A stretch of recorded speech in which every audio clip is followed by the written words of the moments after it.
दोस्तों, हम लोगों को लगता है कि हमेशा पुण्य कर्म करने वालों को स्वर्ग की प्राप्ति होती है। स्वर्ग जाने का असली हकदार कौन है और वह कौन सा पाप है जिसे करने वाले मनुष्य को नरक जाने से कोई नहीं रोक सकता।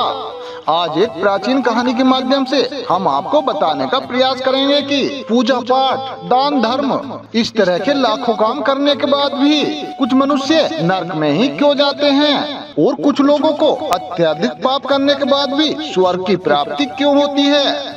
वो ऐसा कौन सा पुण्य है जो मनुष्य के लाखों पापों का भी नाश करता है और वह ऐसा कौन सा पाप है जो उसके लाखों पुण्यों को भी नष्ट कर डालता है। तो आइए दोस्तों, बिना देरी करे इस वीडियो को शुरू करते हैं। नमस्कार दोस्तों, स्वागत है आप सभी का हमारे आज की इस वीडियो में। एक समय की बात है, एक गांव में एक आदमी रहता था। उसे हर समय ये चिंता सताती रहती थी कि उसने अपने जीवन में कौन से बुरे कर्म किए होंगे जो इतना कष्ट भुगतना पड़ रहा है। वो अपनी रोजमर्रा के जीवन से परेशान हो गया था। वह दुखी होकर एक दिन एक पेड़ के नीचे बैठा हुआ था। तभी उसका एक मित्र वहाँ आता है और उससे उसकी उदासी का कारण पूछता है। तो वह अपने मित्र से सारी बातें बता देता है। तब उसका मित्र कहता है, अरे भाई, तुम चिंता मत करो, गांव से कुछ दूरी पर एक महात्मा अपने आश्रम में रहते हैं, तुम उनके पास जाओ। जो भी व्यक्ति उनके पास जाता है उसकी सारी समस्याएं दूर हो जाती हैं। तब वह आदमी कहता है, अरे भाई, अगर ऐसा है तो मैं आज ही उनके पास जाऊंगा। फिर वह आदमी उस महात्मा से मिलने के लिए निकल पड़ता है। गांव से कुछ दूर चलने के बाद उसे एक आश्रम दिखाई देता है। वह आश्रम में जाकर उस महात्मा को प्रणाम करता है और अपनी सारी समस्याओं ने बताता है। हे महाराज, कुछ मनुष्य पाप करने पर भी स्वर्ग में क्यों जाते हैं और कुछ मनुष्य को पुण्य करने के बाद भी नरक में क्यों जाना पड़ता है।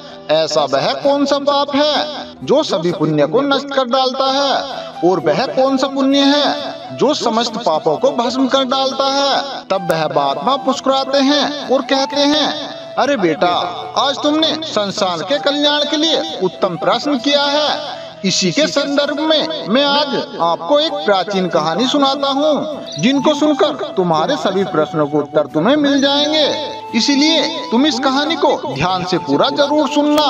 वह आदमी कहता है, हे महात्मा, आपकी कहानी को आपके मुंह से सुनना मेरा सौभाग्य है। मैं इस कहानी को ध्यान से पूरा अवश्य ही सुनूंगा और इसका प्रचार करूंगा। शायद इससे मेरे जीवन में कुछ प्रभाव पड़े।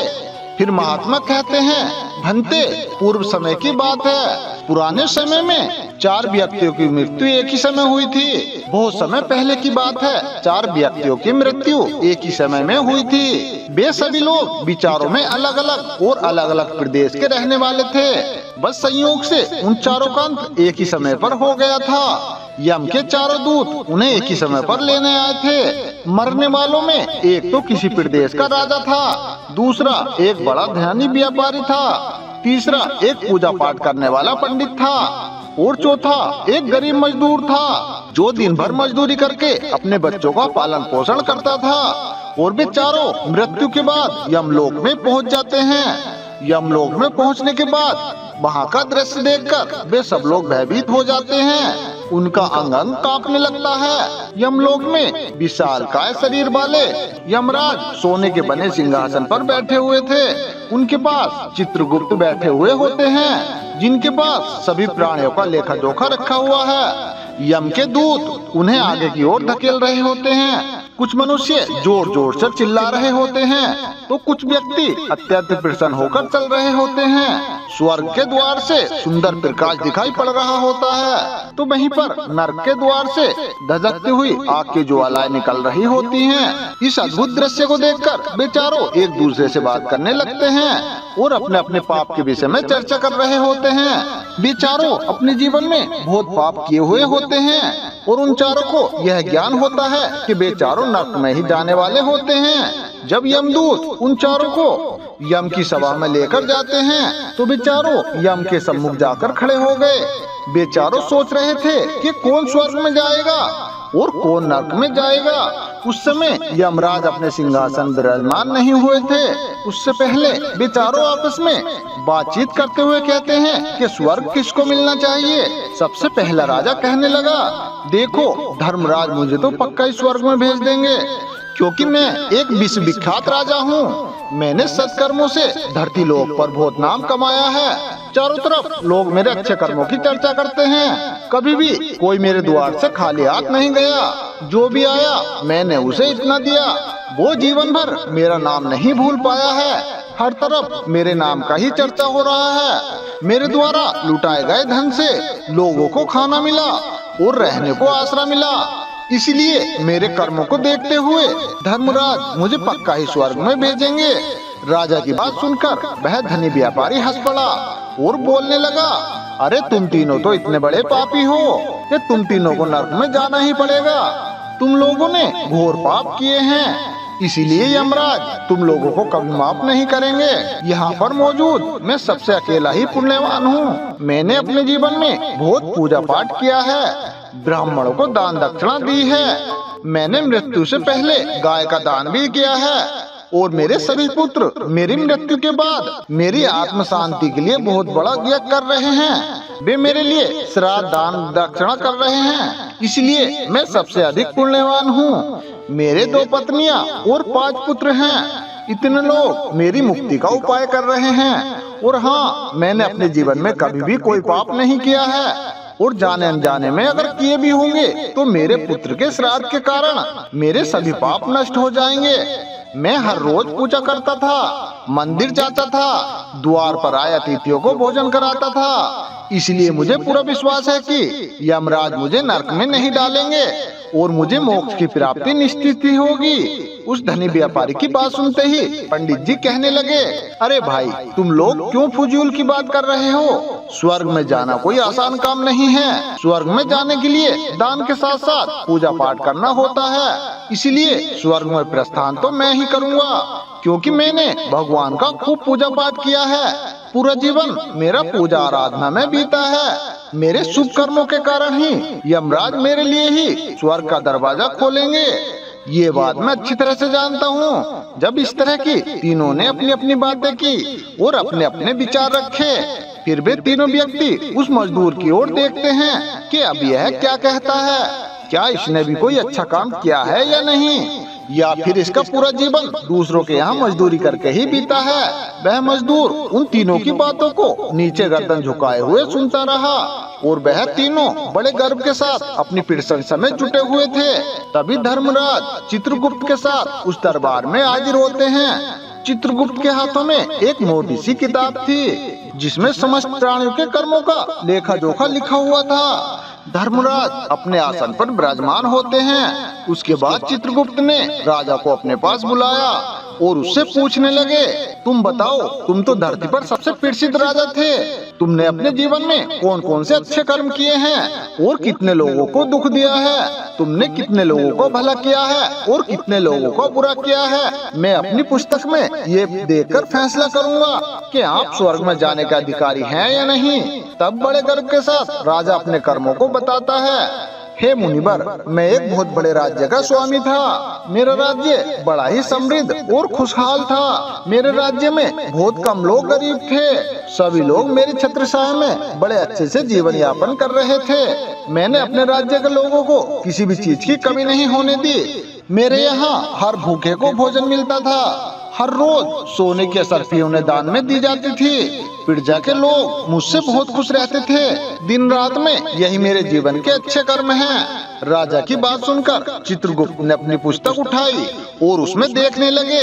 पुस्तक में देखकर उन्होंने राजा को बताया कि तुम जो कह रहे हो वो बिल्कुल सत्य है। तुमने अपनी प्रजा को बहुत सुख दिया है, लेकिन इसके साथ साथ तुमने एक बहुत बड़ा अपराध भी किया है। तुमने अपने राज्य की सीमा को बढ़ाने के लिए जितने युद्ध लड़े हैं, उन युद्धों में लाखों हजारों की संख्या में कई योद्धाओं ने अपनी जान गंवाई है। उन सबकी मृत्यु का कारण तुम बने हो।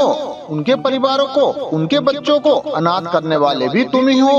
उनकी स्त्रियों को विधवा बनाने वाले भी तुम ही हो। उनकी माँ की गोद भी सुन करने वाले तुम हो। तुमने अपनी ही सेना के परिवारों को बहुत दुख दिया है। युद्ध लड़के राज्य बढ़ाने से अच्छा था तुम अपने पड़ोसी देशों से मित्रता करके उनके साथ व्यापार बढ़ाते, आपका राज्य तब भी समृद्ध और संपन्न रहता। तुमने अपनी प्रजा को नहीं, सैनिकों को सुखी बनाया है, इसीलिए तुम स्वर्ग के अधिकारी नहीं हो। यह बात सुनकर राजा चुपचाप पीछे हो गया। उसके बाद चित्रगुप्त ने व्यापारी से पूछा, आपने धरती पर कौन कौन से अच्छे कर्म किए हैं?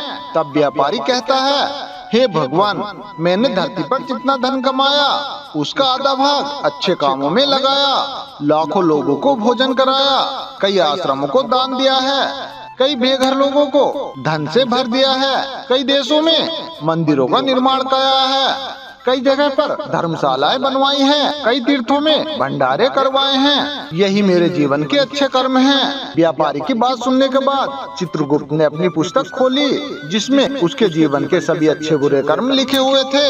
फिर यमराज कहते हैं, अरे दुष्ट, तूने जो पाप किया है वह तो उन चारों के पापों के सामने कुछ भी नहीं है। तेरे एक पाप के कारण सभी पुण्य फल नष्ट हो गया है। यदि तूने यह पाप नहीं किया होता तो तू स्वर्ग में जा सकता था, लेकिन तूने यह पाप जानबूझकर किया है, इसलिए तुझे नरक में अवश्य जाना पड़ेगा। इतना सुनकर वह धनी व्यापारी बोलता है, हे धर्मराज, इन चारों ने जो भी पुण्य किए हैं वह तो मैंने भी किए हैं, बल्कि उनसे ज्यादा किए हैं, लेकिन फिर भी मैंने ऐसा कौन सा पाप किया है जो मुझे नरक में भेजा जा रहा है? यमराज कहते हैं, हे दुष्ट, याद कर, तूने उस विधवा लाचार पर एक गलत आरोप लगाया था कि उसने तेरे घर पर चोरी की है, और इसके साथ ही तूने उसके ऊपर कई गलत लाछन लगाए थे। तूने उसे चरित्रहीन कहकर उसके चरित्र का हनन किया था, और राजा ने तुम्हारी बात सत्य समझकर उस अबला लाचार नारी को मृत्यु दंड दिया था। मनुष्य ब्रह्म हत्या, चोरी, मदिरा आदि प्रकार के घोर पापों से भी प्रायश्चित करके मुक्त हो सकता है, लेकिन दूसरों पर गलत लाछन लगाने पर कोई प्रायश्चित नहीं है। जो दूसरों पर गलत आरोप लगाता है, सत्य जानकर भी दूसरों पर गलत आरोप लगाता है, वह तो सबसे बड़ा पापी है। उसके द्वारा किए गए सभी पुण्य नष्ट हो जाते हैं। इसीलिए तूने जितने भी पुण्य किए हैं वे सभी उस एक पाप के कारण नष्ट हो गए। तुमने धरती पर जो भी दान धर्म किया है तूने उस पैसे से किया है जिसको कमाने के लिए तूने बहुत झूठ बोला है। तुमने बहुत ठगी की है, कई चीजों में मिलावट करके बेची है, नकली चीजों को असली के दाम में बेचा है, ना जाने कितने व्यापारी को रास्ते से हटाया है। तुम्हारे इन कर्मों से ना जाने कितने लोग बीमार होकर मर गए हैं, कितनों ने आत्महत्या कर ली, कितनों की मेहनत का पैसा तुम्हारे पास चला आया। उन सभी लोगों की बद्दुआ तुम्हारे साथ है। तुमने जो कुछ भी अच्छा काम किया है वह कर्म शून्य हो गया है, इसलिए तुम्हारे पास भी कोई शुभ कर्म नहीं है। तुम स्वर्ग में जाने का अधिकारी नहीं हो। चित्रगुप्त की बात सुनकर व्यापारी भी बड़ा उदास होकर पीछे हट गया। उसके बाद पंडित जी को आगे बुलाया और पूछने लगे, तुमने अपने जीवन में कौन से अच्छे कर्म किए हैं? तब पंडित जी कहते हैं, हे मुनिवर, मेरा पुण्य ये है कि मैंने हजारों लोगों को ज्ञान दिया है, हजारों यज्ञ के अनुष्ठान को सफल कराया है, हजारों के घरों में पूजा पाठ कराया है, दिन रात मैंने इस वर का जप तप किया है, हजारों कन्याओं का विवाह कराया है, लाखों पिंडदान और श्राद्ध कराए हैं, अनगिनत लोगों को मार्गदर्शन कराया है। इससे ज्यादा शुभ कर्म और क्या हो सकते हैं? तब चित्रगुप्त अपनी पुस्तक में देखकर बताते हैं, हे पंडित महाराज, आपका कहना सत्य है। आपने वास्तव में हजारों लोगों को ज्ञान दिया है, लेकिन उस ज्ञान पर स्वयं कभी भी अमल नहीं किया। आपने सैकड़ों पूजा यज्ञ अनुष्ठान किए हैं, लेकिन उसको तुमने स्वार्थ भाव से किया है। ये तुम्हारा कोई कर्म नहीं है। तुम हमेशा धन के लालची रहे हो, इसीलिए तुम स्वर्ग में जाने के अधिकारी नहीं हो। अब वह पंडित जी भी उदास होकर पीछे हो गए। अब बचा केवल मजदूर यह सोचकर परेशान था कि मैं जिन्हें बहुत महान समझ रहा था अब तक वो भी स्वर्ग का अधिकारी नहीं रहे, तो भला मैं कैसे स्वर्ग में जा सकता हूँ? मुझे तो स्वर्ग की कल्पना भी नहीं करनी चाहिए, क्योंकि मैं तो पूजा पाठ जब तक और दान करने लायक नहीं था, तो भला शुभ कर्म कहाँ से करता? मैं तो मेहनत मजदूरी करके अपने परिवार का पालन पोषण करता था। वह मजदूर यह सब बातें सोच ही रहा था। इतने में चित्रगुप्त ने उसे भी आवाज लगा दी और उस मजदूर से पूछा, किंतु वह मजदूर तो पहले से ही कहने लगा, हे भगवान, मैंने तो धरती पर एक गरीब के रूप में जन्म लिया था। दान धर्म और पूजा पाठ करने के लिए मैं लायक नहीं था, तो भला मैं शुभ कर्म कहाँ से करता। मैं तो अपने परिवार का पालन पोषण बड़ी मुश्किल से करता था। मैं जानता हूँ हे भगवान, मैं तो स्वर्ग में जाने का अधिकारी नहीं हूँ। मैंने धरती पर भी नर्क भोगा है और आगे भी नर्क में जाने की हैसियत है, किंतु हे प्रभु, यहाँ पर भी मेरी एक इच्छा है। मैं स्वर्ग में तो नहीं जा पाऊंगा, लेकिन मैं स्वर्ग को आंखें झपकाकर एक बार देखना चाहता हूँ। इससे अधिक मेरी कोई इच्छा नहीं है, क्योंकि मैंने ऐसा कोई कर्म नहीं किया है जो कुछ देर के लिए ही मुझे स्वर्ग में पहुँचा दे। मजदूरी के बाद लोगों की सेवा के लिए मेरे पास समय ही नहीं बच पाता था। बचा हुआ समय मैं अपने बूढ़े माँ बाप की सेवा में लगा देता था। मैं अपने माँ बाप को खिलाता पिलाता, उनके गंदे वस्त्र धोता, बस यही मेरी दिनचर्या थी। मुझे तो मंदिर में भी जाने का अवसर नहीं मिलता था। मजदूर की बात सुनकर चित्रगुप्त ने अपनी पुस्तक में देखकर पूछा, हे मानव, तुम ध्यान से सोचकर बताओ कि तुमने कभी तो कोई शुभ कर्म किया होगा। तब मजदूर अपने जीवन के पूरे घटनाक्रम को याद करता है। तब उसे याद आता है कि एक बार उसे बहुत तेज भूख लगी थी। वह रोटी खाने के लिए बैठा ही था, तभी इतने में ही एक कमजोर बीमार कुत्ता वहाँ टहलने आ गया, जो ठीक से चल भी नहीं पाता था। वह मेरे सामने आकर बैठ गया और मेरी रोटी की ओर गौर से देखने लगा। मैं समझ गया कि कुत्ता बहुत भूखा है। फिर मेरे अंदर से आवाज आई कि बेजुबान जानवर को छोड़कर तू भला अकेला कैसे खा सकता है।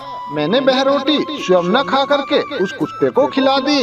उस दिन मैंने पूरे दिन भूखे पेट रहकर ही काम किया था। उस मजदूर की बात सुनकर वह चित्रगुप्त मुस्कुराए और उसका हाथ पकड़कर बड़े सम्मान के साथ उसे स्वर्ग में लेकर चले गए और बोले, वास्तव में आप ही स्वर्ग में रहने के अधिकारी हो। बेजुबान प्राणियों पर ही दया दिखाना सबसे बड़ा धर्म है। जो भी कर्म निस्वार्थ भाव से किया जाता है, वास्तव में उसका ही उसे सबसे बड़ा पुण्य मिलता है। निस्वार्थ भाव से किया गया जन कल्याण के लिए एक छोटे से छोटा काम भी आपके सैकड़ों पापों को नष्ट कर देता है। दोस्तों, स्वर्ग में वही व्यक्ति जाता है जो कोई भी काम अपने निस्वार्थ भाव से करता है, भले ही उसने जीवन में एक पैसा दान नहीं किया हो। तो दोस्तों, मैं आशा करता हूँ आपको ये कहानी अच्छी लगी होगी। अगर हमारी वीडियो आपको अच्छी लगी हो तो कमेंट बॉक्स में बोधाय नमः अवश्य लिखें। तो मिलते हैं दोस्तों इसी तरह की एक और नई वीडियो के साथ। तब तक आप अपना ध्यान रखिए और हमेशा खुश रहिए।